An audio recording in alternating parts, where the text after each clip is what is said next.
அதாவது நம்ம ஹைதர் அலி அவர்கள் மண்ணடியில கூட்டம் போட்டு வக்ஃபுல ஊழல் பண்றதா சொல்றீங்க, அது நிரூபிக்க இயலுமா, நேரடி விவாதத்துக்கு தயாரா அப்படின்னு சவால் விட்டுருக்கிறாங்க. சவால் விடுறதுக்கு தேர்தல முடிஞ்சு வச்சுக்கிறோங்கிறாரு. ஏன் அப்ப இல்லன்னு மக்கள்கிட்ட ஆக்கி ஓட்டுவாங்கன்னு நினைக்கிறாரு.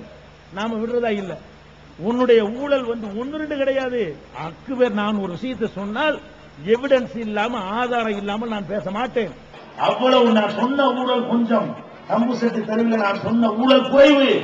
அதை விட அதிகமாக நீ ஊழல் செஞ்சு அதற்குரிய பேப்பர் ஆதாரங்கள், அதற்குரிய வீடியோ ஆதாரங்கள் எல்லா ரெக்கார்டையும் திரட்டி வச்சுட்டு தான் நான் பேசினேன்.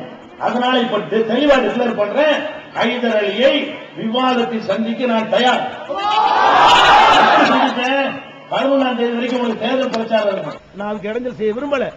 12ஆம் தேதி சும்மா தான் இருப்பேன். 12ஆம் தேதி அன்று விவாதம் செய்வதற்கு ஒப்பந்தம் செய்ய முடியல. விவாத ஒப்பந்தம் செய்வதற்காக கிரீன் பேலஸ் பட்டத்துல மண்ணடியில் உள்ள கிரீன் பேலஸ்ல நீ 5 பேரோட வா, நான் 5 பேரோட வருவேன். காலை 10 மணி.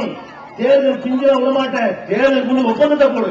விவாதம் தேர்தலுக்குள்ள வச்சுக்கணும். நிரூபிப்பு மண்ணடியில பொதுமக்கள் மத்தியில ஒவ்வொரு ஊழலையும் புட்டு புட்டு வச்சு நீ தூக்கு மாற்ற அளவுக்கு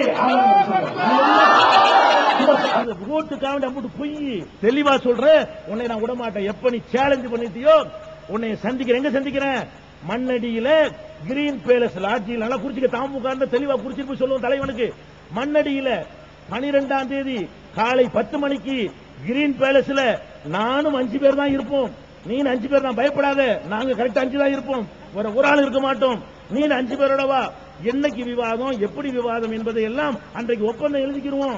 அன்றைக்கு முடிவாகிற தேதியில எந்த இடத்துல நானும் சவால் விட்டனோ, நீனும் சவால் விட்டியோ, அந்த இடத்துல ஆயிரக்கணக்கான மக்களை திரட்டி உன் முகத்திரை கிழிச்சு அதோட உன்னுடைய வாழ்க்கை, அரசியல் வாழ்க்கை சகாப்தத்தை முடிச்சு வைக்கிறேன். அடுத்ததாக இந்த தேர்தல் முடிஞ்ச பிறகு இந்த விவாதத்துக்கு வந்துட்டா அதுலயே தெரிஞ்சு போயிடும். வரல என்று சொன்னா, ஒப்பந்தத்துக்கு வரல என்று சொன்னால் மேட போட்டு உன்னுடைய அவ்வளவு வாதத்துக்கும் பதில் சொல்லக்கூடிய கூட்டம் அதே தம்புசெட்டி நடக்கும் என்று